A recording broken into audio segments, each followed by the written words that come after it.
Hey, good afternoon, class. Can you see my slides?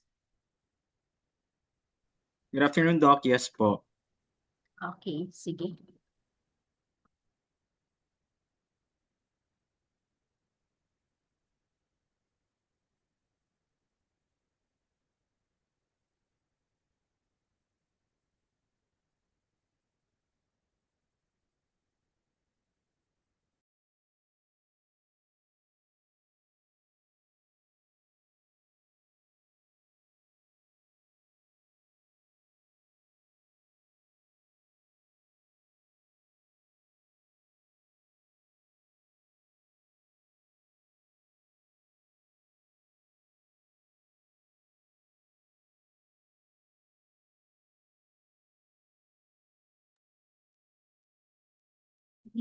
Um, were you able to meet with Doc Zantua last week?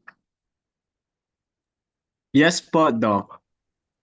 Okay, so nagkaroon na kayo ng introduction to the enzymes na lecture.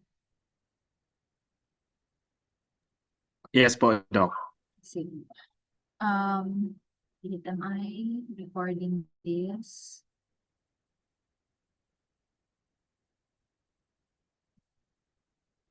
Recording in progress. So good afternoon, class.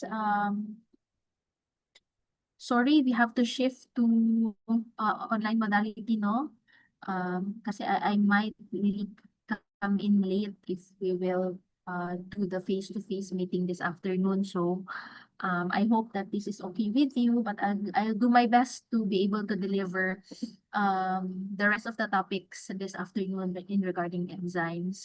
So can you hear my voice clearly? Do I have to adjust my volume?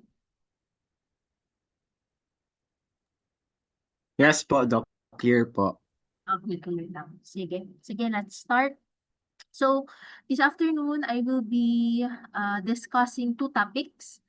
The topics for today, which is enzyme kinetics, and the topics for Friday, which is enzyme regulation. So, I will combine topics na for this afternoon so that we can make use of the Friday for the discussion on the case presentation. Case presentation number 1. Okay? Sige. So let's start with, I might be touching some topics that you have discussed with Doc Cristino, just so mas integrated yung discussion on this topic. Sige. Okay, so enzymes. It's not working. Away.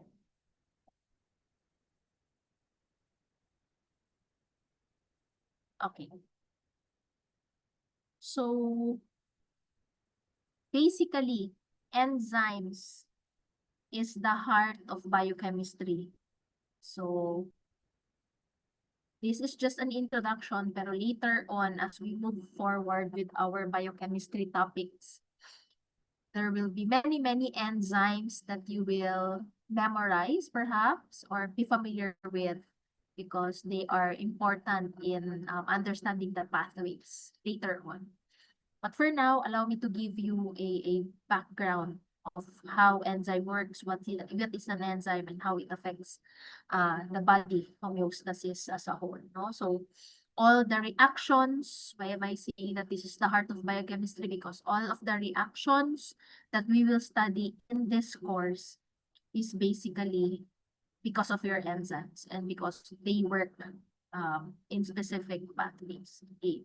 So this is the classic definition of enzyme. I believe Dr. Christine already mentioned this. So basically, they are catalysts. They are proteins and they serve as catalysts that will affect the velocity of a chemical reaction. And one important aspect or property is that they are not consumed during the reaction. They can be recycled back and forth and can be used multiple times in a reaction. Okay. So what is the biomed critical importance, you have to understand that. Bakit ko ba pag-aaralan to, doc? What is the clinical importance of this when I treat my patient? Diba? So, first is, when we understand enzyme function, its regulation, this is very important in actually advancing diagnostics in medicine. Therapeutics, the drugs, the way we develop the drugs. And of course, important for personalized medicine. If you understand how it acts in the body, then you can be personalized in how you treat your patients or how you diagnose your patients later on. So, disease diagnosis, because enzymes also serve as diagnostic biomarkers, diba? You go to the hospital, I believe at one point in your life or a family member has been admitted in the hospital, and then you request for the laboratories. You can see, there are laboratory requests that pertains to biomarkers. If it's a heart attack, chest pain, then you see doctors requesting for troponin I, CKMB. So these are actually enzymes I'm talking about, and they serve as biomarkers for disease diagnosis. Some enzymes also serve as the gold standard for diagnosis of certain diseases. Okay. And for drug development, you can also think about it as drugs being developed that will affect enzyme inhibitors. Like for example, you have your statins sa mga hypertensive or those with high cholesterol. So your statins actually inhibit your HMG-CoA reductase enzyme. So that is important because in understanding kinetics, it will now guide the design of the drugs that will be manufactured or developed later on. The mechanisms here and the gene expression and protein modification. So how enzymes are regulated inside our body will make us understand how it will impact health and disease. Okay. So enough of the introduction, but that is how important this topic is about. Okay. Okay. So let's go through this illustration. You have here A and B. So you have here A and B serves as your reactants. And then you have here A and B serving as your reactants or your substrate. And then when they combine, they will have to form your C and D, your products. So in that process, what happens? Your A and your B will have to bind to an E or your enzyme. Here, free enzyme E will have to bind to that, forming your enzyme AB complex. Once that is formed, that will enter into a transition state. So what does it mean when an enzyme plus a substrate enters into a transition state? It means that you do not have a free substrate, but you also do not have a product yet. That's why it's called the transition state. You don't have a free substrate, but you do not have a product yet. And then after that, once they are bind together, you will form this complex, and then it will undergo conformational change.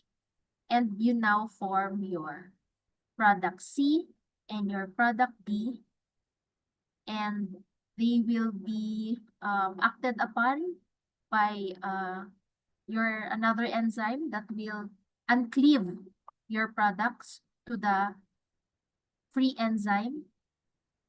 And now you have your uncleaved product C and D, and then you again have a free enzyme.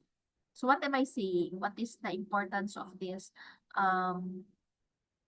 illustration? It just says that your enzyme can bind to a substrate or should bind to a substrate to make it active for you to form a product. In the process of forming a product, your enzyme is not consumed based on the definition we had earlier. It will again become a free enzyme and another substrate will again attach to its active site. So that is the basic function of your enzyme based on this illustration. Another one. Okay. We have here this illustration that shows you another function of your enzyme, wherein it says that it lowers the activation energy so that a substrate will be able to immediately form its product. Okay, so if you look at this illustration, you can see that you have your energy level, which is your y-axis, and your reaction or your level of the substrate here. Without the enzyme, your activation energy is very high. So it will take time for a certain substrate to be able to produce a product. With the enzyme present, you have here a lower activation energy, which will make your substrate produce product faster. Okay? So yeah, that is how enzymes work. That's why it's called a protein catalyst. Diba? So with the term itself, catalyst, it actually helps you with the, consider a process, it helps with the certain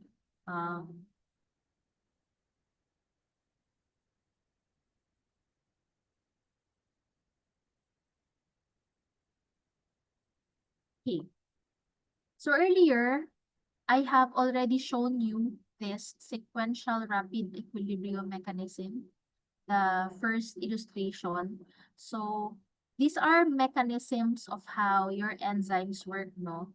So you have your free enzyme, both substrate A and B bind immediately to its active site, forming UEAB complex, and you're forming your PQ product.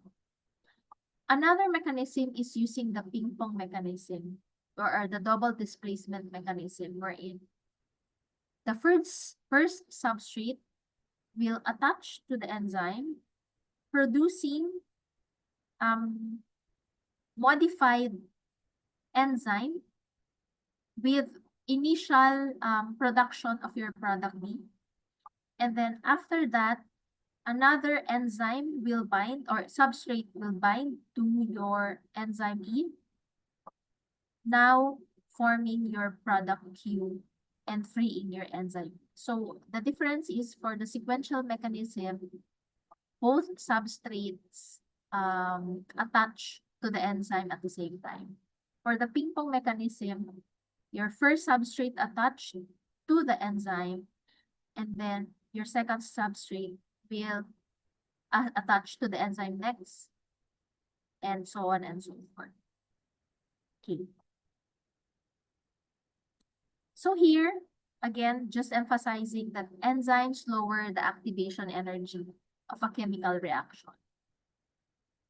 And when you lower the activation energy, it results to an increase in the velocity of the chemical reaction.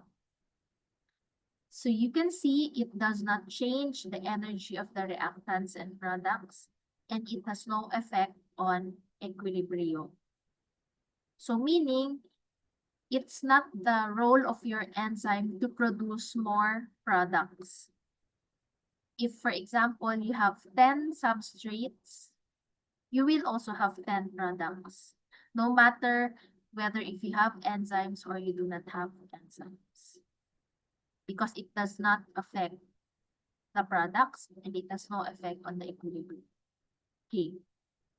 So what are the properties of your enzymes? So we will discuss this one by one. And why is this important? Okay, first, it has to have an active site. So this is a simple illustration of your enzyme. You have here your enzyme E and you have here the substrate. So the enzyme has a binding site and the catalytic site. This is what we call your active site. It is where the substrate is to attach to the enzyme. And this is very specific, no? There are certain substrates that can only bind to a specific enzymes. And there are also specific enzymes that are only made for specific substrates in the body. Okay. Next property, highly specific. So enzymes are very specific and only work with certain substrates. Again, I've mentioned that earlier. So, for example, you have a glucokinase as an enzyme. So a glucokinase is an enzyme that phosphorylates glucose to glucose-6 phosphatase dehydrogenase in the liver and the pancreas, no? So this is the first step in your glycolysis. So your glucokinase will only bind to specific substrate such as glucose. So glucokinase cannot bind to a lipid, to a fat, to a protein. It is only for glucose. So when a glucokinase enzyme binds to glucose, something happens. But if it other than glucose, no reaction will occur. However, there is such thing as isozymes. The meaning of isozymes are, these are physically distinct versions of a given enzyme, each of which catalyzes the same reaction. So, an example here, sabi natin kanina, glucokinase. The isozyme of your glucokinase is a hexokinase, another glucose, no? Both glucokinase and hexokinase phosphorylate glucose to glucose-6 phosphate. That's why they are called isozymes, because they catalyze the same reaction. However, they have different structure, no? They have different components in their amino acid sequence. Hence, a certain enzyme is only for glucose. Another certain enzyme can also work for its isozyme. Okay. Next is the binding sites, the binding of enzymes and its substrates is explained by two theories. So we have the first theory, which is the induced fit, and you also have the lock and key. So let's start with your lock and key. Here, when we say the lock and key theory, it can just be likened to a door and a lock, and a key rather. You have your door lock and a key. Both should match each other for it to work, diba? When you have a key or a door key or a car key, it will only work if it's like match. The car key of a Montero cannot work to an Avanza or other cars. Okay? And even if you have the car key of a same Montero, it cannot work in the same brand, no? Or car, dapat very specific siya doon sa Montero na yon. So, the same with doors, di ba? We can buy the same type of doors, but each has specific keys. So, ganun din with this theory. It says that the enzyme must have a substrate that is fit to its active site. Okay. The second theory is your induced fit. Okay. So here, the enzyme and the substrate, when they attach, no, or bind together, there is somehow a conformational change that happens, wherein the enzyme's active site will conform to the shape of the substrate, so it will fit perfectly. So parang ganito, no? You have here the enzyme, its active site, you have your substrate. Kung titingnan mo, parang it's not really fit, no? But when they bind together, somehow your enzyme will have a conformational change and will adjust to your substrate shape perfectly, forming your complex and then producing a product. So which of the two do you think is a more acceptable model for the dynamic changes that occurs during the binding? So between the two, it's actually the induced fit, no? Kumbaga mas rational siya na theory compared to the lock and key. Okay. Next is, an enzyme is highly efficient. So, bakit niya sinasabi ganon? Because first, it increases the velocity of the chemical reaction. And then second is, they are not consumed during the reaction. So, una-una, aside from they do their job fast, no? When you have an enzyme, it facilitates faster reaction. But in the process, they are not consumed, they are not destroyed. They can be recycled over and over again. And once they are done, no, they are uncleaved to the complex, they can be used or immediately ready to be used again. So how efficient that is, no? Kaya that is one property of your enzyme. And here, some enzymes require non-proteins for enzymatic activity, like your cofactors or your coenzymes. So,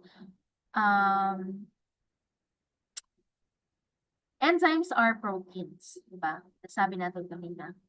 But there are some enzymes that needs cofactors or coenzymes which are not proteins for their activity to proceed.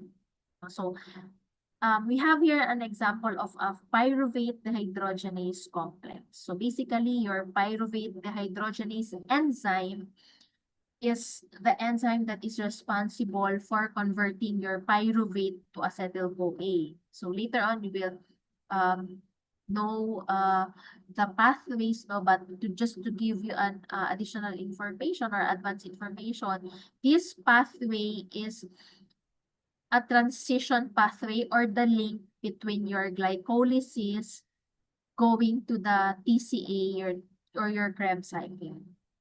So here, you will form pyruvate, the acetyl-CoA from your pyruvate. So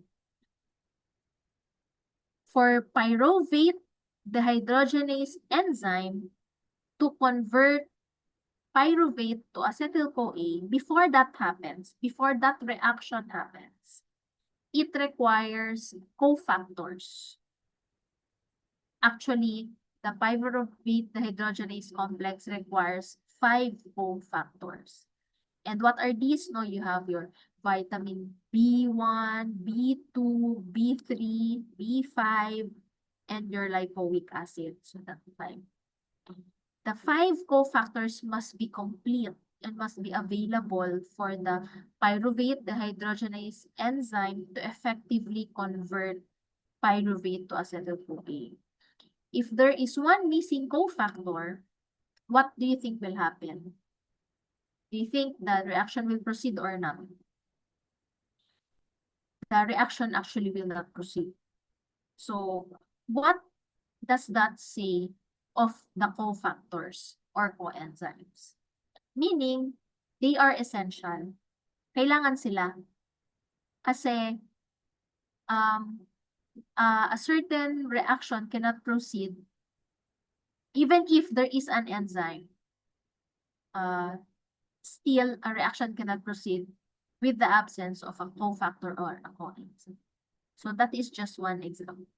Kaya, when we discuss vitamin deficiencies later on, diyan nalalabas kung what pathways in the body are affected when you have multiple vitamin deficiencies.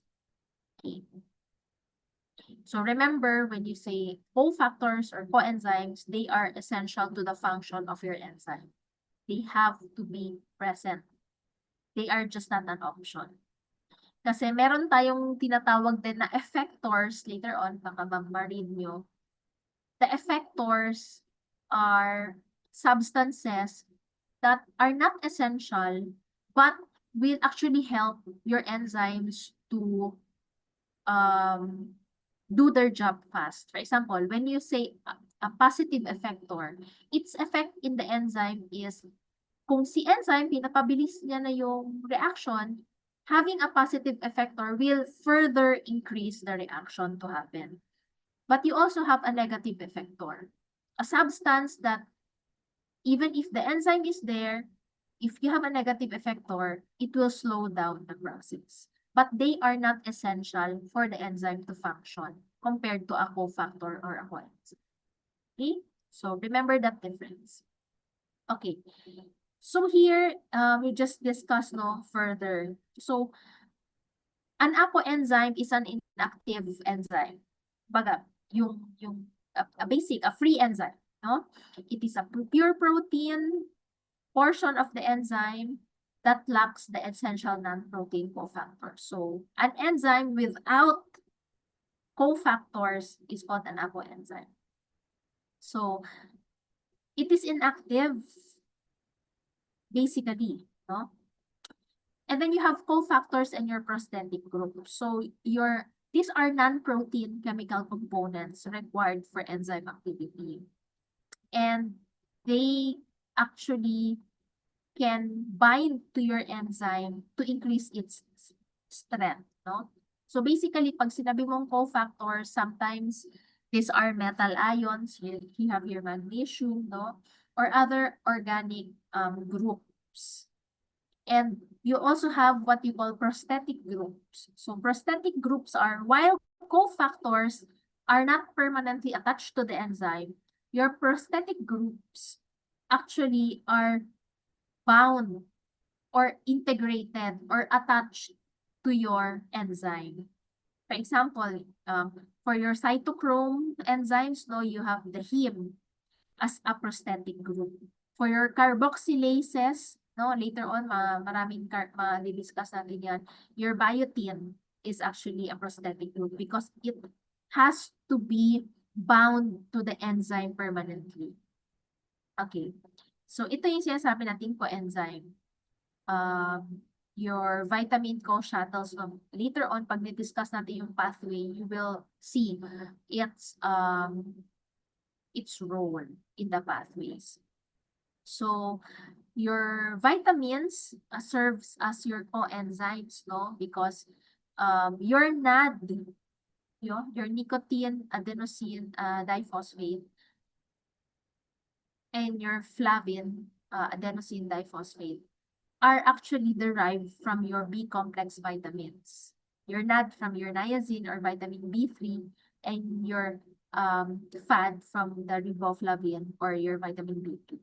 So there are enzymes that are directly derived from vitamins. Kaya very important this is where the role of your vitamin B complex is in the body. Kaya sometimes nagsusupplement pa tayo because they have a biomolecular role in the body.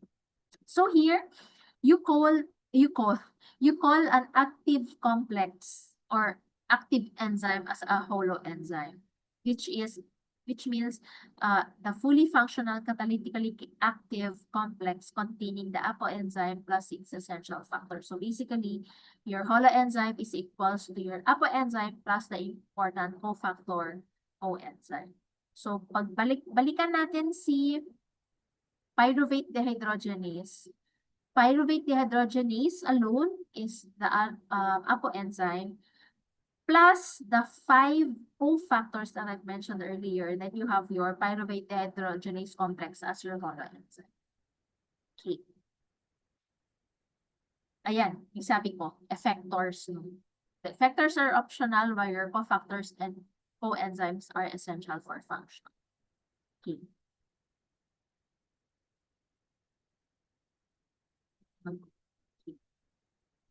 Okay, another property, compartmentalized enzymes are compartmentalized in the different areas of the cell and of the organs.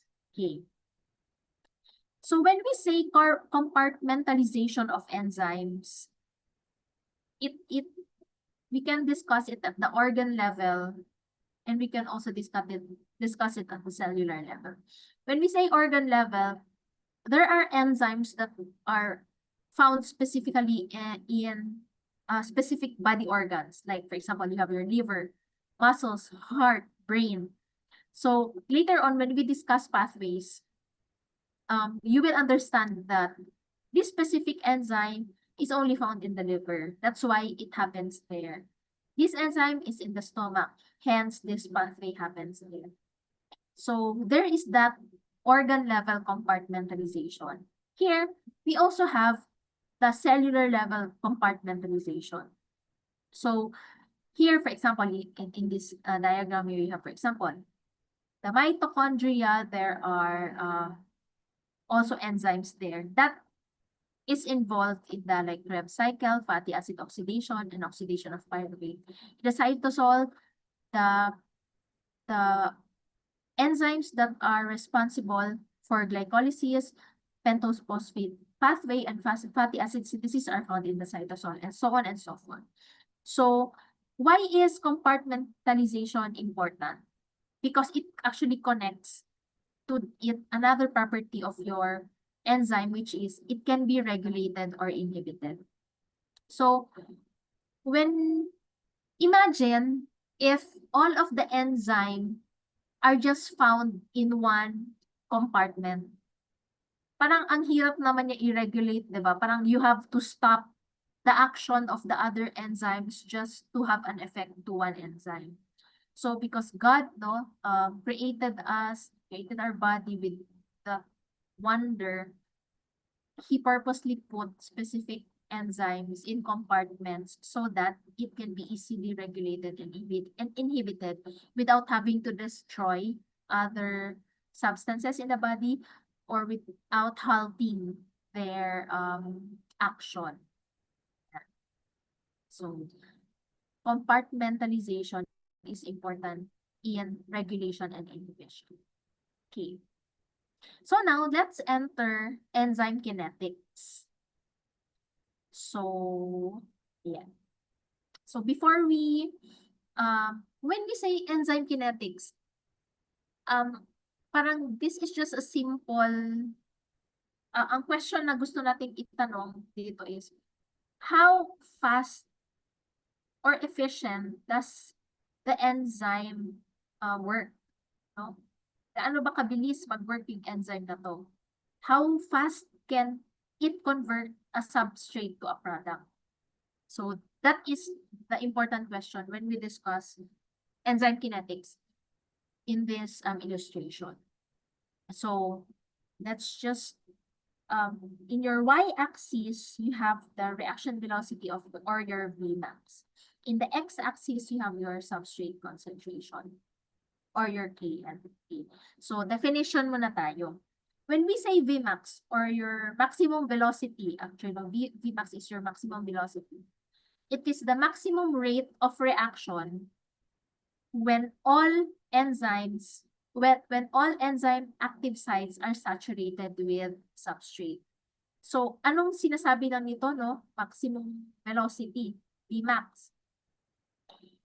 It actually reflects yung capacity ng enzyme mo for certain substrates. So, your Km naman, or your Michaelis constant, your Km, is the substrate concentration at which the reaction velocity is half of the Vmax, or 50% of the Vmax. It inversely reflects enzyme affinity. So, here's the Km, nasa x-axis siya.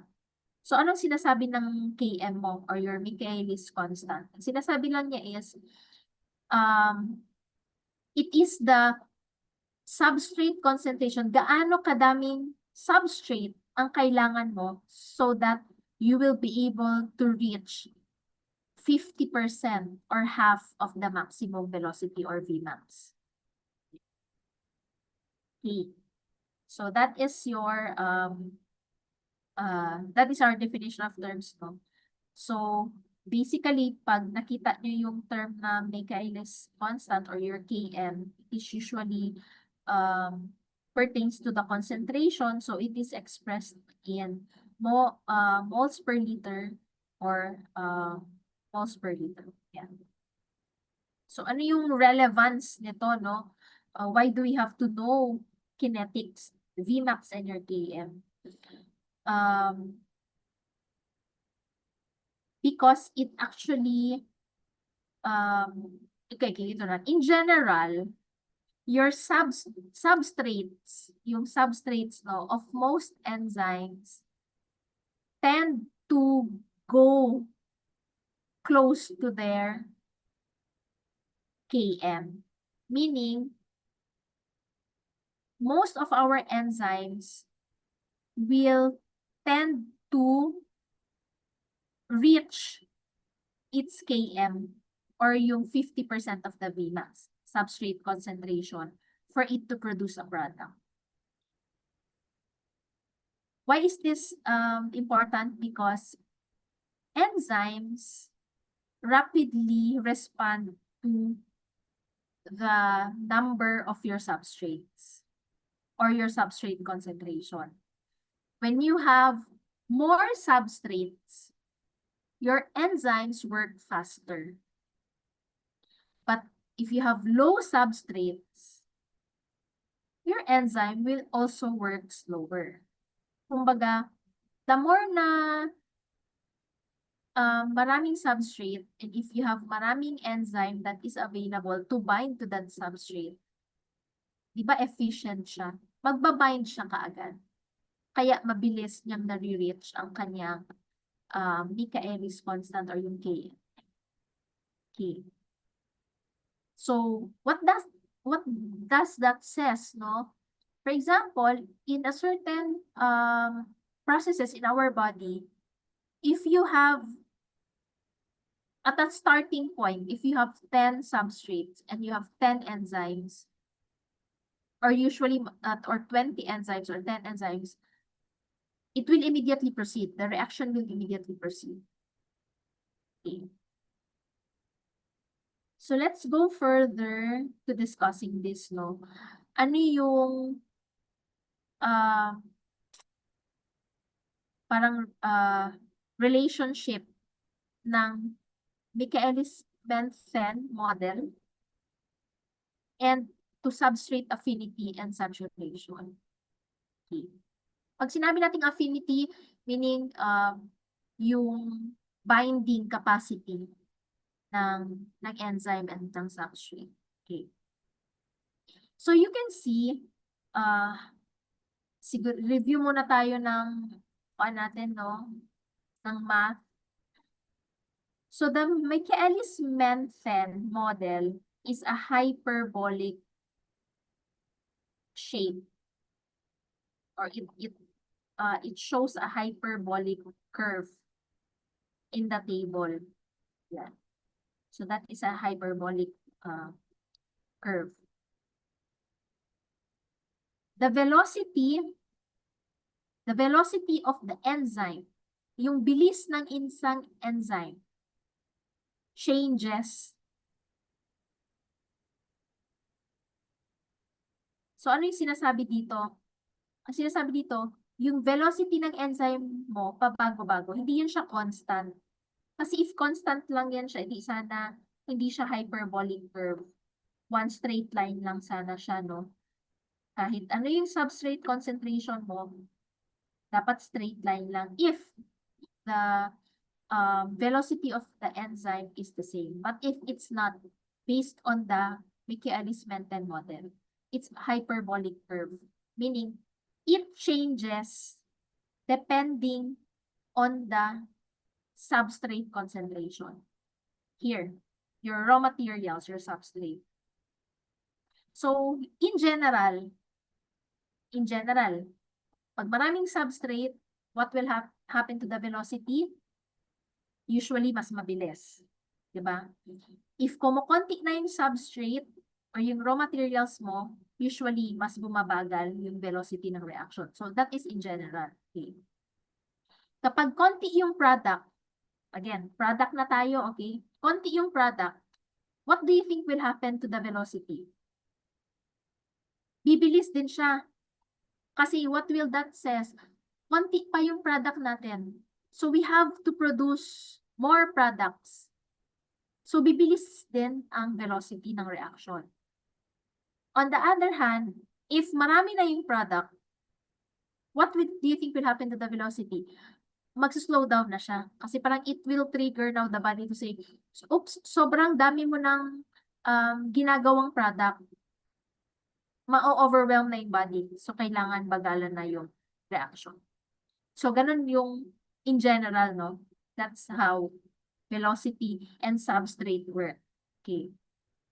So, here, makikita natin dito sa Michaelis-Menten model, we have an order of reaction which does not necessarily follow yung kanina, no? Okay. Here you can see the first order kinetics or reaction. So, anong sinasabi ni first order? At low substrate,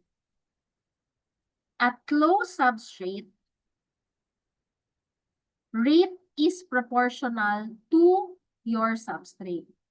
So, what does that mean? Habang parami ng parami ang iyong substrate concentration, yung velocity ng change will also increase proportional to your substrate concentration. Kaya, makikita nyo dito, yung curve is very steep. Kasi parang sinusundan niya.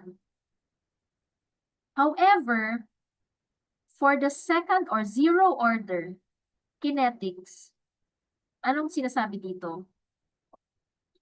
At high saturation levels, the rate is independent of the substrate concentration. Meaning, ang rate ng enzyme mo or velocity of your enzyme is not anymore dependent on your substrate concentration. As shown in the curve from here to here, it is not anymore as steep as sa first order kinetics. And at one point, here, halos nagka-flatten out na ang velocity. And if magko-continue pa yan, no, eventually, it will just be flat. Hindi na siya increasing. Kahit na dadami pa yung substrate. So that's zero order kinetics. So what does that says? From point A, as you increase the amount of substrate, the velocity of the reaction also increases. Here, in zero order, even if you increase the amount of substrate, present, the velocity of the reaction remains the same. Because what does it says? Anong sinasabi nito? Malamang sa malamang, yung enzymes mo dito, saturated na.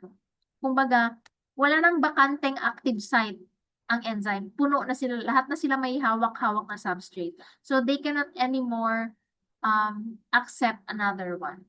So, kaya magsisame na lang sila ng velocity. So, that is what your Michaelis-Menten model is telling us. So, here, paano naman niya sinasabing affinity indicator to? So, here, you say, your Km or your Michaelis constant is an affinity indicator. Here, your Km represents the substrate affinity. A low Km indicates high affinity or tight bonding, and a high Km indicates low affinity or weak binding. Sige. Mas i-discuss natin yan later on. Okay. Basta ang sinasabi lang dito, etong the lower your Km, the lower the Km of a specific enzyme, meaning mas magbabind siya to a substrate. However, an enzyme with a higher Km has low affinity, meaning either weak or it will not bind to a substrate.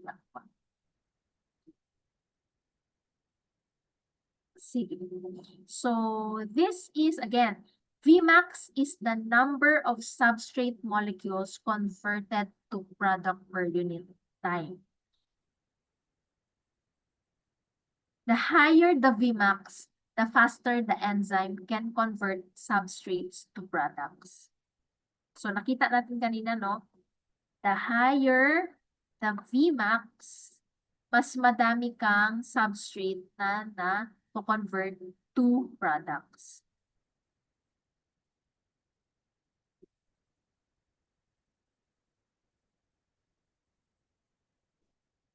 Okay.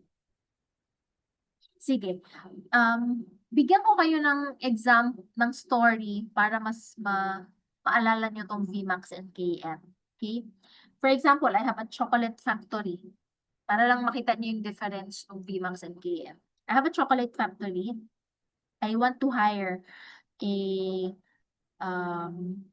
worker, an employee in my company. And meron akong 2 prospect. For example, si applicant number 1, sabi niya, I can make 500 chocolates per hour. Okay, 500 chocolates per hour. And then, candidate number 2 or applicant number 2, sabi pa niya, I can make 600 chocolates per hour.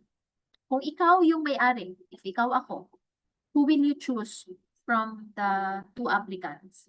Definitely, you will choose the applicant number 2. Kasi mas marami siyang maproproduce na chocolate in 1 hour. So, kumbaga, mas efficient siya na worker. So, it is likened to an enzyme with a Vmax that is higher compared to another enzyme with a lower Vmax. Para siyang yung applicant 2. You want an enzyme that has a high Vmax because it just parang ang sinasabi lang nito kapag ang enzyme mataas ang Vmax niya, meaning it will be more efficient, it will be more faster in doing its job. It will be able to convert substrates to products faster compared to an enzyme with a lower Vmax. So in principle, kaya nga, we want an enzyme with a higher Vmax. That is a more efficient enzyme. Okay. So punta naman tayo kay Km. Sige. Si Km naman, kung mapapansin nyo, si Km, di ba, is 50%, the number of substrate or substrates that will allow you to reach 50% of your Vmax. Yun yung kanyang definition, di ba? Okay. Mapapansin nyo, dito, yung Vmax at dito sa point C is already nearing, kumbaga hindi siya nare-reach yung highest point. Diba? Pansin nyo tong dotted, broken line. If this is the highest point of your Vmax, the Michaelis-Menten plot model shows that your Vmax will not really achieve its highest point. Parang lagi lang siyang ganyan. So in mathematics, we call that an asymptote, no? Ang definition ng asymptote is it is a straight line that constantly approaches a given curve, but it does not meet at any infinite distance. Kumbaga, it will not meet this highest point ever, kahit pa i-continuous natin. So that is an asymptote. A line that a curve approaches as it moves towards infinity. Okay. So here, your Km naman, i-continue natin yung story ng applicants natin sa chocolate factory. Okay. Applicant 1 said na, if I can make 500 chocolates per hour, ang bayad mo sa akin ay 1,000 pesos. Okay. Si applicant 2 naman, kaya ko rin gumawa ng 500 chocolates in 1 hour. Pero you only have to pay me, ang gusto ko lang na sahod, kahit 900, okay na. So yung isa, same number of chocolates per hour they can produce, but si isa demands for a higher pay, yung isa a lower pay. So if again, ikaw yung mag-hire, which applicant would you choose? Readily, we want applicant 2 kasi efficient na nga siya, hindi pa ako malulugi kasi mas lower yung hinihingi niyang sahod sa akin. So, in relation to your KM, si KM naman is, yan yung sahod. Diba? We want na an enzyme with a lower KM. If si Vmax, we want an enzyme with a higher Vmax. Si KM, we want an enzyme that has a lower KM. Why? Ibig sabihin, di ba, ang sabi natin, si KM is the amount of substrate required by the enzyme so it will reach 50% of its maximum velocity. Itong letter B, that is the exact KM of the enzyme. So, kung gusto natin mag-lower KM, ibig sabihin, kailang, for example, we only need 5 enzyme of this for it to reach its 50% of Vmax compared to an enzyme na kailangan mo ng 500 para ma-reach niya ito. So, mas efficient yung konti. So, yan yung K. Okay? So, just remember that. Kasi, may mga exam questions that will ask you like, enzyme A has a Vmax of like this and an Km of like this. So, which of the following, is better in enzyme affinity, or which will work faster? So, at least yun yung guide nyo. Okay.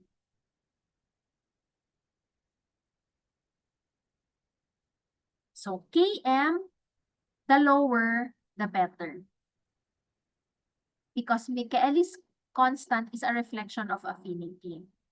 When you have a higher Km, you have a low substrate affinity. When you have a low Km, you have a higher substrate affinity. So, parang nagsasabi lang siya na, kung meron kang enzyme 1, enzyme 2, ang Km nito is 5, the other one it has Km of 10. which substrate or enzyme, which enzyme will this specific substrate bind to more efficiently? Okay. So, ang answer niyo would be enzyme A because it has a lower Km. So, parang ganyan lang siya. Okay?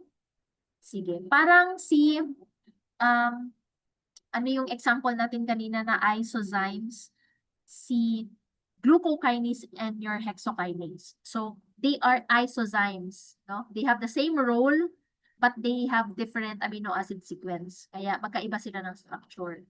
Hexokinase has a parang Km of 0.1. Sabihin natin 0.1.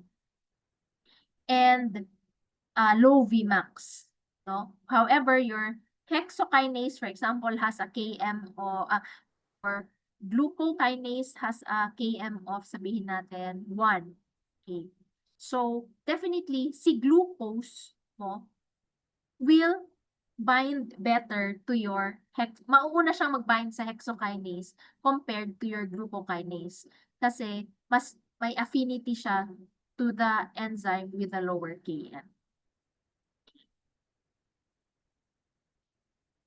So, this slide just shows you na ano yung ina-alter ni enzyme and ano din yung hindi niya ina-alter, no? So, pag sinabi natin kinetics, again, it has something to do it alters your activation energy. It also changes your rate of acceleration and your forward and reverse rates. However, your enzyme kinetics will not touch on thermodynamics. It will not affect your overall free energy, your equilibrium constant, your thermodynamic constraint. Hindi niya yan. Dito lang siya sa activation energy, rate of acceleration, and forward and reverse rates.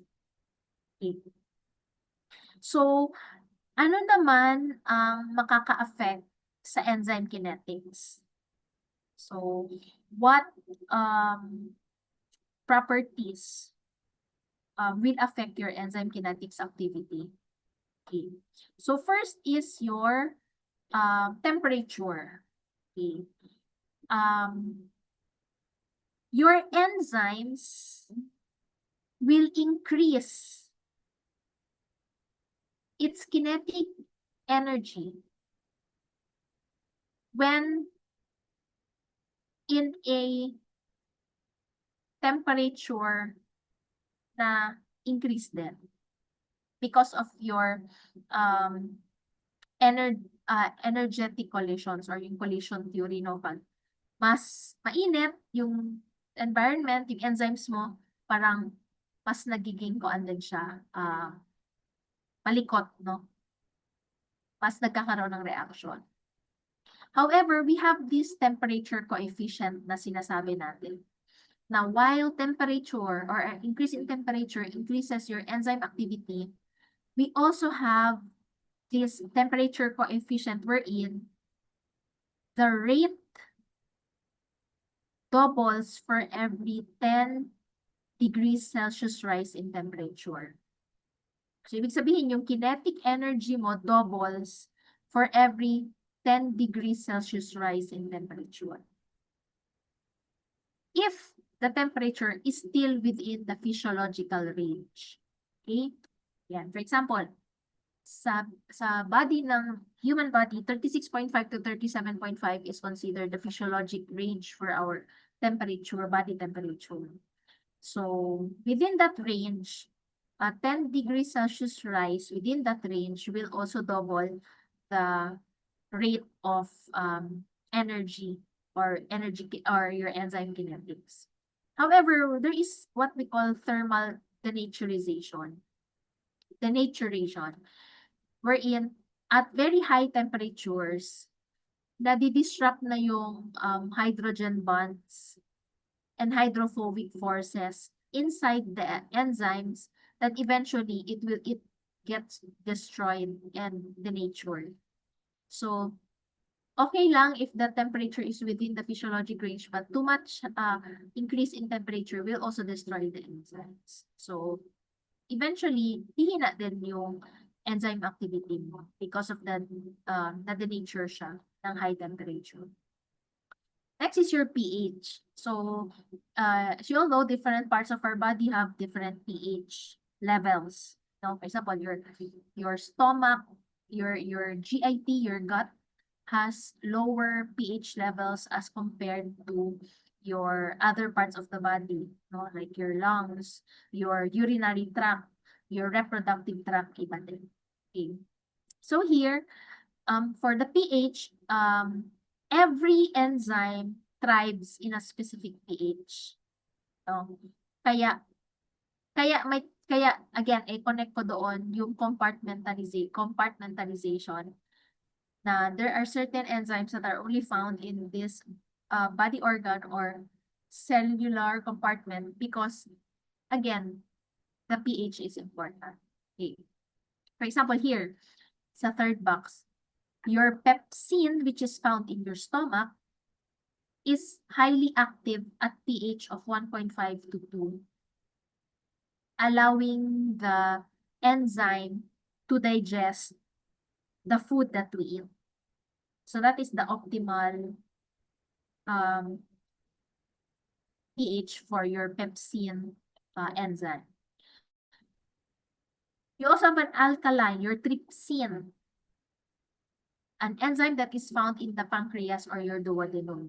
Hindi pwedeng acidic siya kasi mabubutas yung duodenum mo or yung pancreas mo, magkakaroon ka ng pancreatitis.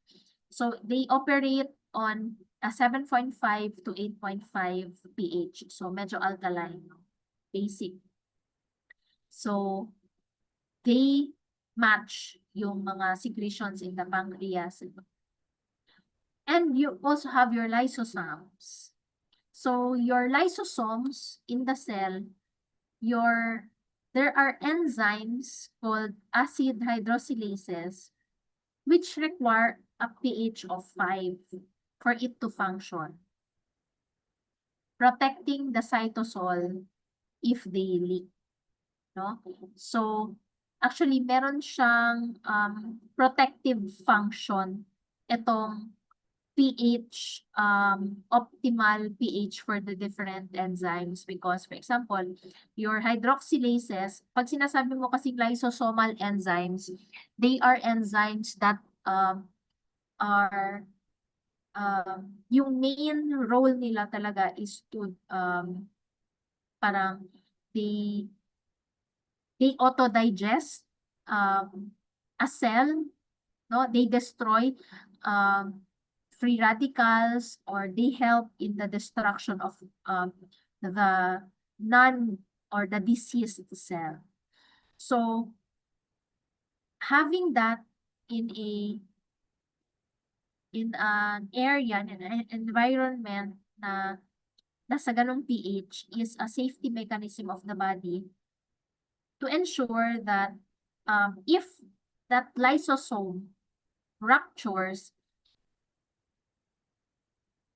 and nag-leak yung kanyang enzyme sa cytosol, or cytosol is a cytoplasm, nadi-deactivate yung enzyme because the cytosol pH is 7.2 and the lysosomal enzymes thrives at 5.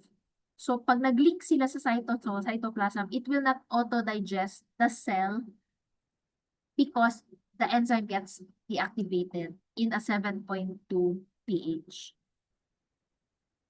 So the same with your gastric juices, diba? Gastric enzymes.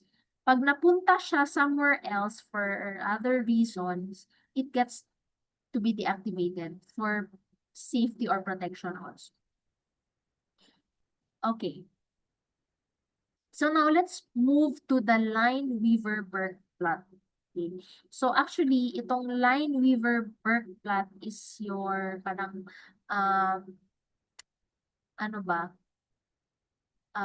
Parang kakambal din siya nung Michaelis-Menten mo. But here, you can show, kumbaga mas clearly napapakita niya yung relationship ng Vmax and ng Km in relation to the enzyme. Kasi di ba as I've said, in the Michaelis Menten, asymptote yung kanyang curve. So kumbaga wala siyang definite na value. So they created this Lineweaver-Burke plot para mas nagkakaroon siya ng value, no? Okay. Ayun. So hyperbolic limitations of your Michaelis-Menten wherein your Vmax and Km is in a hyperbolic curve. So nagiging inaccurate yung Vmax mo. Parang doon kasi hindi mo masabi ano ba yung Vmax kasi nga asymptote lang siya, ganyan siya. Pero dito sa Lineweaver, mas nagkakaroon ng definite value si Vmax. So this is a reciprocal plot or model of the Michaelis-Menten. Okay. So here, you have your Km and your Vmax. Okay. So this plot allows a precise calculation of your Km and Vmax using simple linear regression or graphical intercepts. Okay. So dito, nakikita nyo do, mas madaling maintindihan yung idea of your enzyme inhibitors.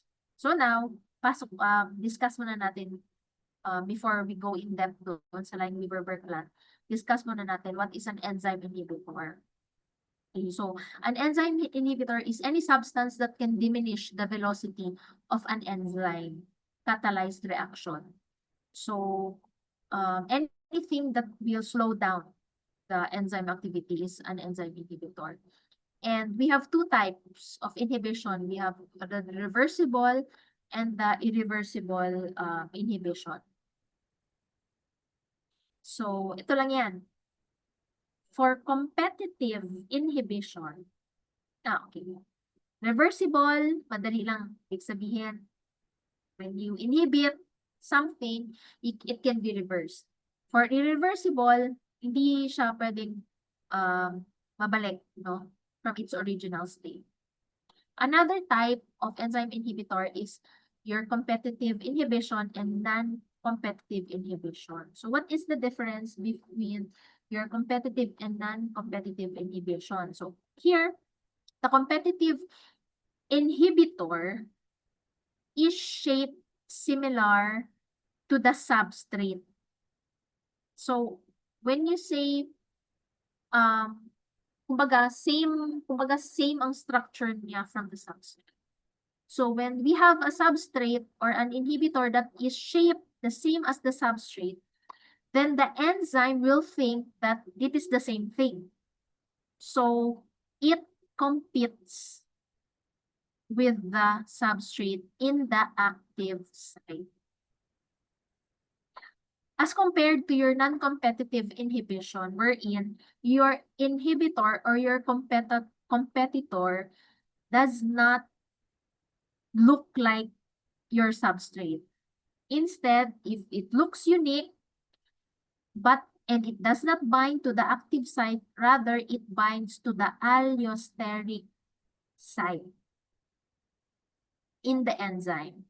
So, hindi niya inaagawan ng posisyon si substrate, dumidikit siya sa ibang part of your enzyme, which is the allosteric site. Okay. So, non-competitive. Kaya siya non-competitive. They do not compete within the active site. Okay. So, now let's go back to the Lineweaver-Burke plot. Yan.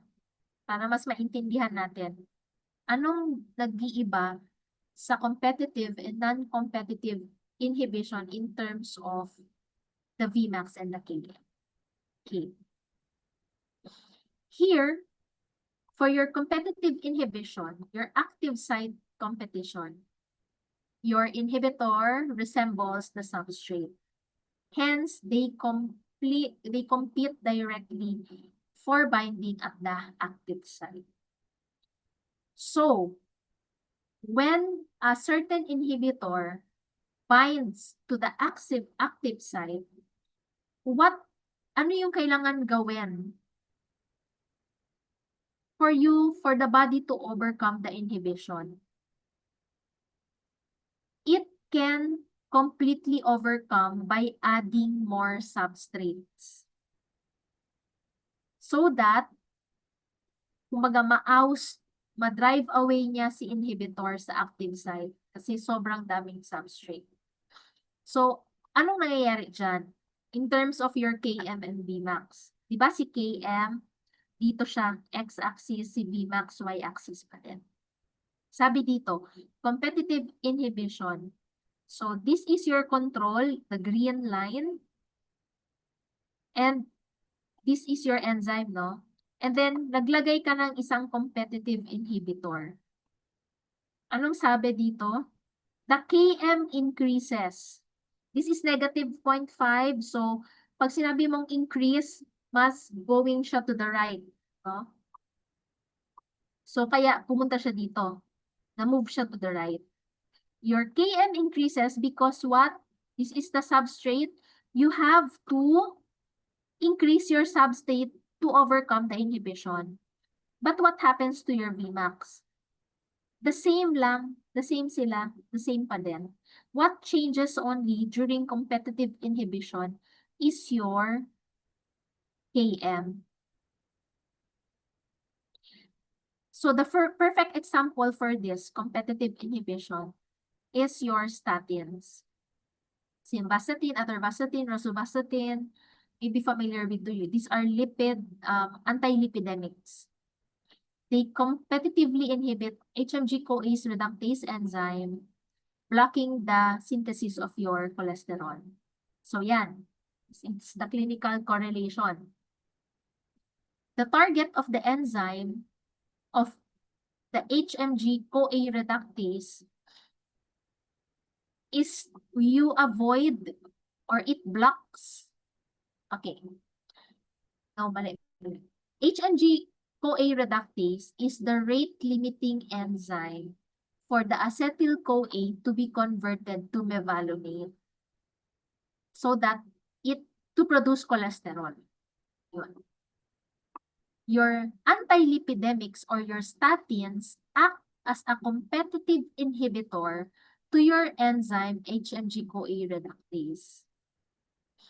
Structurally, they are analogs of each other, meaning kopyang-kopya ni statin ang structure ni HMG-CoA reductase. So because of this, your statin will bind to the active site. So i-displace na yung HMG-CoA reductase enzyme. Increasing now your Km without altering your Vmax. So the outcome is, because statin ang nakadikit, instead of your reductase, your acetyl-CoA will not be converted to mevalonate. And because of that, you will also decrease your cholesterol production. Kaya siya effective for those with high cholesterol, high triglycerides, etc. Kaya siya binibigay kasi it stops the production of your cholesterol. Okay. Now, sabi natin kanina, 'di ba? Paano mo ma-overcome yung inhibition? Now, if sabi pa ng patient sa'yo, Dok, bakit parang hindi bumababa ang cholesterol ko kahit umiinom na ako ng gamot? Sabi natin, simvastatin, low dose, 40 milligrams once a day. Hindi pa rin nag-monitor ka, 1 month, 2 months. Usually, papabalikin mo, o balik ka dito 1 month, buha tayo ulit ng laboratory. Pagbalik sa'yo, mataas pa din. Tapos, i-review mo ngayon, ma'am, kumusta po yung diet ninyo? Did you have any change in your diet? Did you adjust? Ganyan, nagbawas ba kayo ng carbohydrates, etc. Then, sabi siya, actually, Doc, wala akong binago sa diet ko. It's just the same. Ay, gamot naman ako eh. So, what happens is, di ba ang sabi kanina, for you to overcome the inhibition, what will you do? You have to increase the substrate. so that it will outcompete or drive the inhibitor out of the active site. So useless. Dahil madami pa rin ang substrate mo, marami ka pa rin kinakain, marami pa rin acetyl-CoA na available for cholesterol synthesis, eventually, yung statins mo na outcompete pa rin and now overcome pa dun. Kaya, it's always important that when you advise your patients later on, ma'am, when you take this, dapat sabayan mo ng lifestyle modification. Or else, kailangan ko taasan ang dose, kailangan nating palitan ng brand, kailangan mas more frequent tayo para hindi ma-overcome ng substrate concentration yung effectivity ng inhibition. Okay? Eh, what if walang pera yan? What if nagbe-base, simvastatin kasi is the pinaka-cheapest available. Yun lang ang available. Tapos ayaw mo damihan yung frequency, yung dosage. So, you have to follow certain lifestyle recommendations. Okay? So, that is how we correlate the biochemistry of enzymes in drug development and your treatment, your personalized treatment to your patients. Okay. Next. Here we will discuss the non-competitive inhibition. So, yung kanina competitive, ito naman non-competitive. So, ano naman to? The allosteric binding. So, hindi siya sa active site. Your inhibitor binds to the allosteric or the alternative site, distinct from the active site. So, it induces a conformational change. So, dahil hindi siya nag-bind sa active site, kahit damihan mo pa yung substrate, it will not overcome the inhibition. Kasi yung substrate mo, doon pa rin naman siya magbabind sa active site niya. So, it will not interfere. The inhibitor does not interfere with the active site. So, what happens? So, same lang ang substrate mo. Ayan. This is your control. This is your inhibitor. Same lang ang substrate mo. Anong nag-change? Yung Vmax. Your Vmax, if it moves upward, nagdi-decrease siya. Diba? The Vmax decreases because the enzyme's catalytic capacity is reduced. Your Km remains unchanged because the substrate binding is unaffected. So yung Vmax mo ang nagdi-decrease. And for an example of this would be your toxic or your poisons, no? Like your heavy metals. Pag, for example, you were able to take lead, no? Or your mercury na mga ingestion. They do not bind to the active site, but they bind covalently to the sulfur group of the enzyme. So, dinidecrease niya yung Vmax, but it does not change the Km.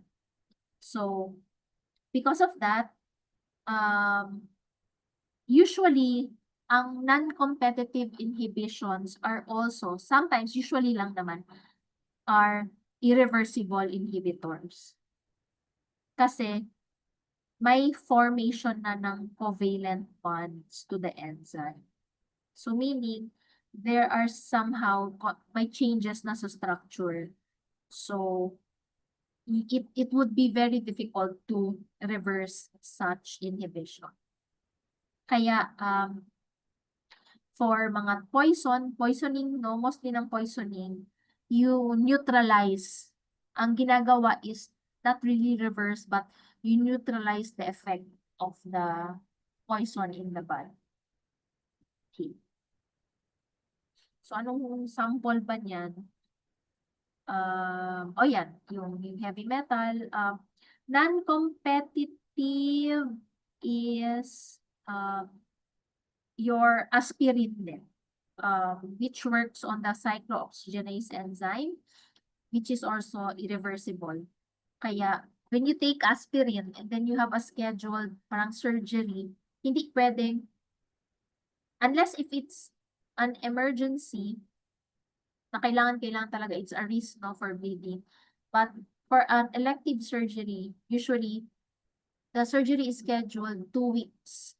2 weeks mo na isa-stop ang any aspirin or blood thinners before they do surgery. Parang, for example, ako, I'm an APAS, no, I got pregnant and an APAS ako, I have to inject aspirin. Before my scheduled cesarean section, I have to stop injecting aspirin, heparin, rather, para mawala yung inhibition niya kasi irreversible. Okay. Okay, so I think we're nearing the last few slides na, no? So basically,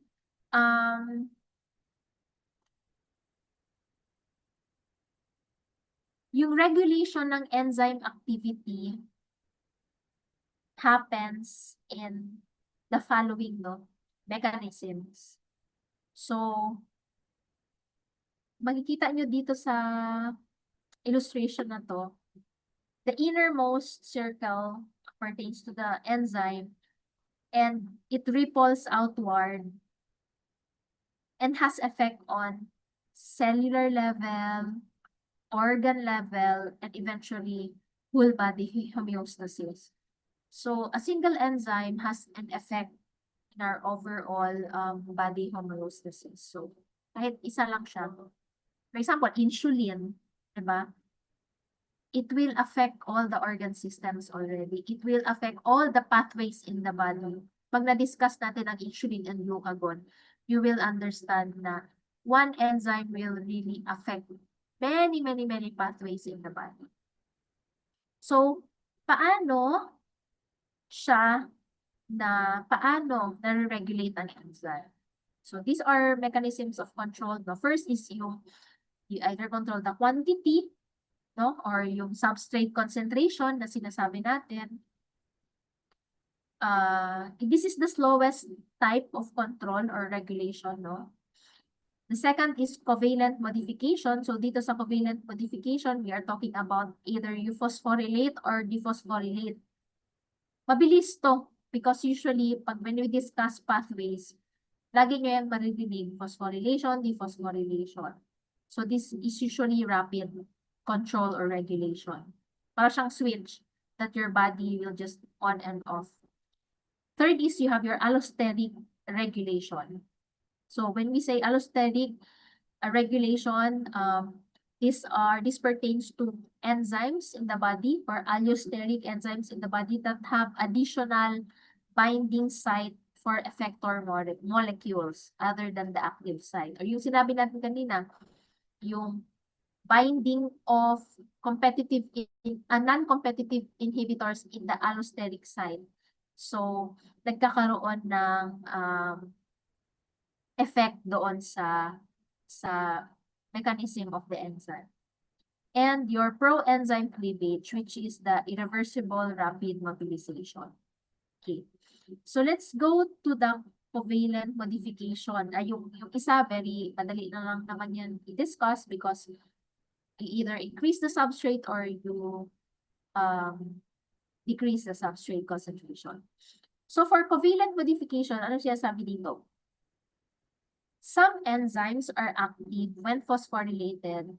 Others are active when they are dephosphorylated and vice versa. So, depende kung anong pathway and depende if you are in the fasting state or in the fed state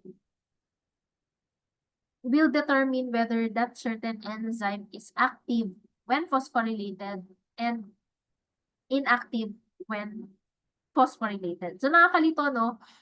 But later I will show you later a table para to explain that. So itong covalent modification has something to do with attaching a phosphate to a certain enzyme. And that phosphate will act like as an on and off switch to the enzyme. So, when you phosphorylate, pag sinabi mong phosphorylate, you add phosphate. And when you say dephosphorylate, you actually remove the phosphate. So both, whether you add or you remove, can be active or inactive. Okay. Sample, ayan. So ito yung this is ano ba? This is a table that is important to. Ito yung nakakalito during licensure exam sa biochem. Like for example, insulin, for example, glycogen synthase is in the fed state, is dephosphorylated, ganyan ba? Or phosphorylated in the presence of insulin. So, dapat alam mo, no? Alam mo yung effect niya ng dephosphorylation and phosphorylation. But, sige lang, because it will really be very difficult for you to, if memorization lang to. Pero pag na-discuss na yung pathways, at least doon sa mga pathways that I will be discussing with you, may bibigay ko sa inyong hack on how to like determine whether a phosphorylated or dephosphorylated state will activate or inactivate the enzyme. So, may hack tayo dyan. So, but later on na, pag andun na tayo, kasi I will be discussing naman the lipid. So, I will teach you how. But this is just an example, no, na notice nyo, for example, your glycogenesis, glycogenesis, cholesterol synthesis, lipogenesis, these are anabolic pathways. Pag sinabi nating anabolic, you build up or you create, di ba, anabolic, as opposed to a catabolic pathway, meaning you destroy. So your glycogen synthesis, glycogenesis, your cholesterol synthesis, and lipogenesis, these are anabolic pathways. And notice nyo, ayan, anabolic pathways sila, itong tatlo, pero they are active in their dephosphorylated state. Diba? So meaning, they are active when the phosphate is removed. And opposite, they are inactive when a phosphate is attached to. Okay. As opposed to your glycogenolysis, your pyruvate, glycogenolysis activation, ayan. These are catabolic because lysis, catabolic pathways. They are active in a phosphorylated state and inactive in a dephosphorylated state. So what am I just trying to say here is this is one way of regulating your enzymes through covalent modification, and different enzymes will have different reactions to the modifications depending on what pathway and depending on whether we are talking about a fed state or a fasting state. Okay? So no need to memorize this. When we discuss the pathway, you will better understand yung mga dephosphorylation and phosphorylation. Okay. So dito tayo sa allosteric effectors which influence the catalytic activity of your enzyme by binding to the allosteric site other than the active site. So, nagkakaroon ng enzyme conformation dito. So, for example, dito, yung mga feedback regulators. You regulate the flux through a pathway for which they are the end product or an intermediate. Yeah. And you introduce metabolites. Like for example, here, you act beyond their pathway of origin to signal global cellular states. and your secondary messengers, also acting as your allosteric effectors. Dito naman tayo sa regulation of enzyme activity, induction and repression of enzyme synthesis. So there are enzymes that will only take a few hours, minutes, nanoseconds to induce or repress.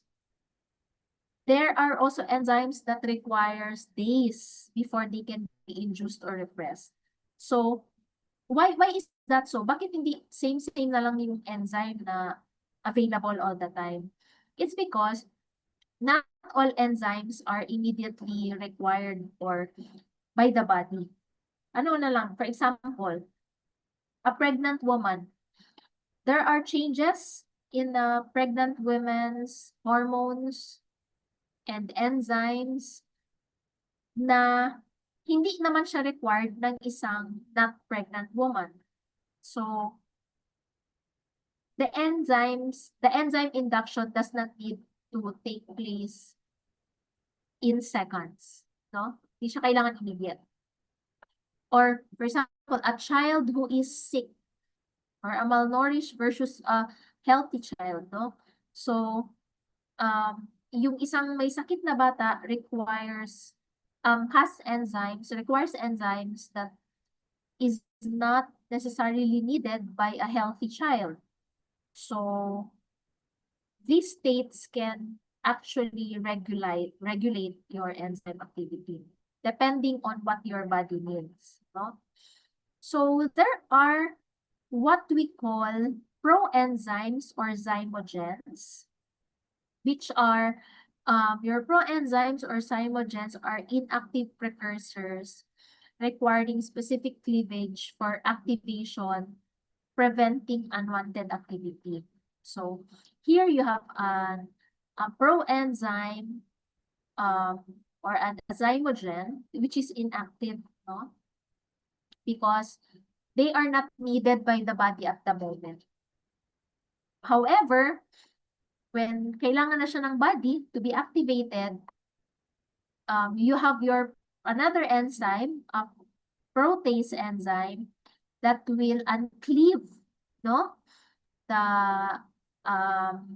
N-terminus of your enzyme, and once that is uncleaved, ayan, nakat siya, no? It will expose the active site of the enzyme and will make the enzyme active. So ito na yung sinasabi ko, no? May mga enzymes na kailangan on certain occasions lang, hindi naman dapat kailangan all the time. So, anong advantage niyan? Why we have proenzymes? Why we have zymogens? Na parang naka-standby lang siya for specific activation signals before it gets active. It is rapid, so mabilis, no? If kailangan siya ng body, then a protease enzyme, you just make it, uncleave it, and then make it active. It protects the tissue from autodigestion. And then, the activation requires high-specific irreversible proteolytic cleavage. So, parang very specific ang kanyang activation signal. So, ano yung example dyan? Okay. Sa ating pancreas, so this is the pancreas, you have here the duodenum. These are the zymogens, yung color blue. In the pancreas, they have zymogens like your trypsinogen. These are enzymes that will prevent the pancreas from digesting itself or from autodigestion. So meaning, itong enzyme sa pancreas mo, they are in their inactive state or zymogen state. Once this is released, no, because the, for example, kumain na tayo, we ate food, and pancreas, the food will go to our stomach for the pepsin to digest, initially digest, and then the second part of digestion, it goes down to the duodenum. Again, nandito na yung food, duodenum. Your pancreas will secrete your zymogens in the duodenum. inactive pa yan. Hindi pa yan makaka-digest ng food. It will now be that the enzymes here in the change in the, yun ang sinasabi ko, the change in the pH from the pancreas to the duodenum will activate your zymogens to trypsin, making now the zymogens active and will now be able to digest food. So this mechanism of proenzymes is protective to many of our organs, just like pancreas. So what happens kapag sick, no? Or may nangyari din sa pancreas mo if your pancreas is not healthy. For example, it's either my gallstone, cholelithiasis, no? Or for an alcoholic person, alcoholism, diba?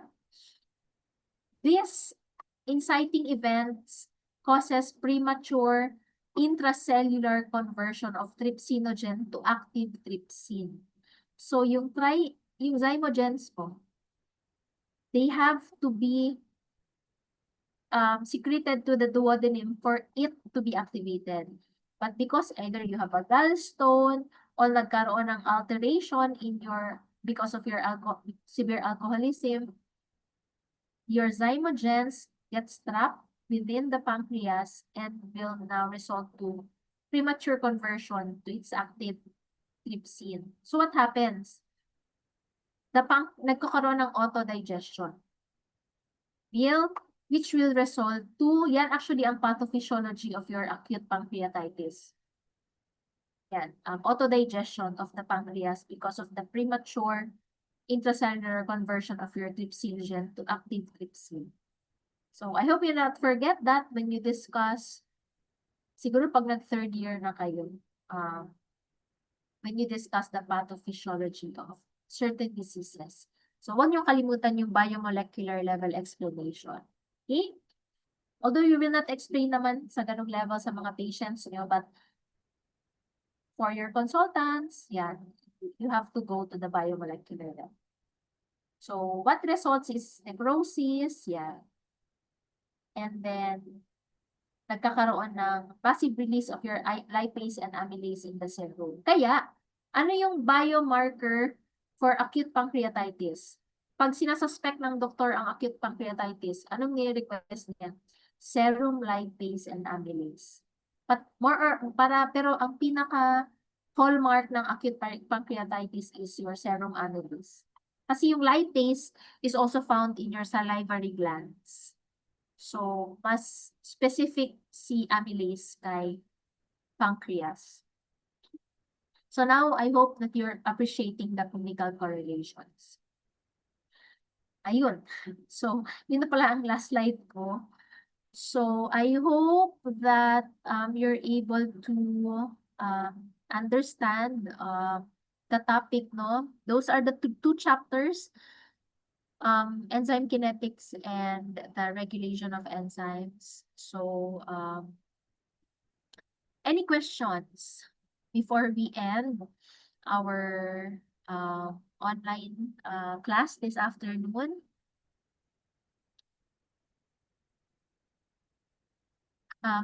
Is it clear?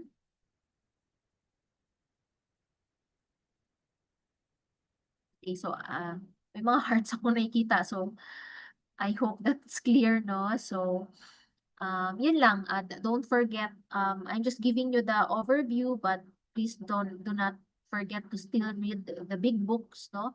At least that when you read the big books, you will be able to understand yung mga medyo technical discussions doon. But nonetheless, I hope na naka-help sa inyo yung discussion. Okay, so we have covered the topics. Yes, yes. As usual, sa UVA, I will upload it sa UVA right after this class para hindi ko na makalimutan. Okay? And then, on Friday, let's discuss your small group, your case number 1. case presentation number 1. Discuss natin siya ha, sa Friday. So, I will be calling, magkukaan tayo. Ano ba? Parang class discussion. May mga itatanong ako and then you will answer yung mga questions ko based on the topic. So, lahat naman kayo naka-read nung case, lahat naman kayo in-answer yung 9 questions, no? 9 guide questions for the case. So, I believe and I expect that all of you will be able to answer yung mga trigger questions lang, clarificatory questions regarding the case. Okay? So, parang magkukuan tayo. Large group. Hindi siya small group discussion kasi large group tayo eh. So, LGD na lang. Large group discussion tayo on the case. Be ready for your presentations. I believe may mga video presentations na kayo. Just be ready for that kasi baka you need some illustrations.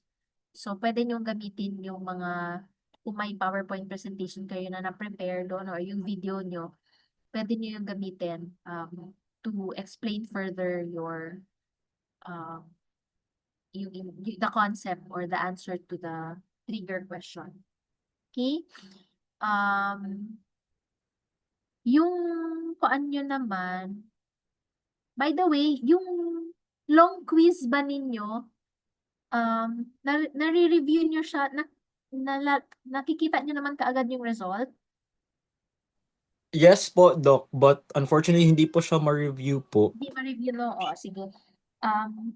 We'll schedule for the first, kuan na lang, for the first long quiz. Sa subsequent long quiz, siguro, lagyan ko na ng option doon na pwede nyo ma-review yung exam after you take it.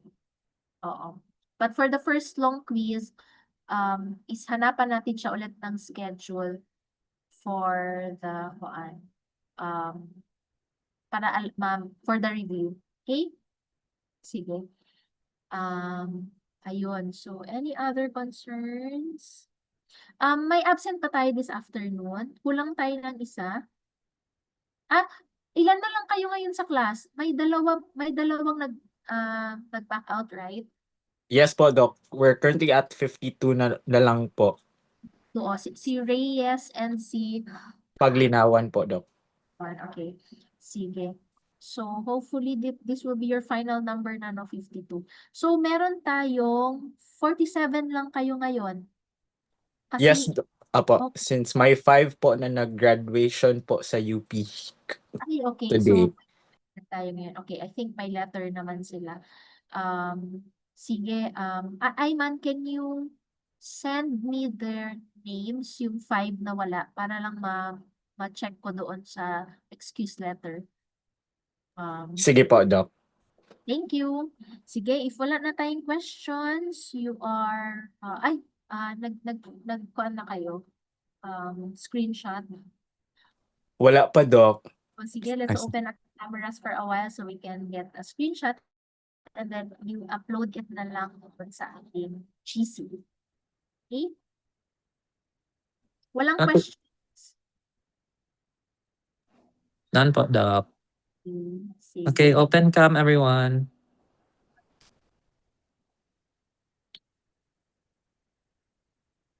One, two, three.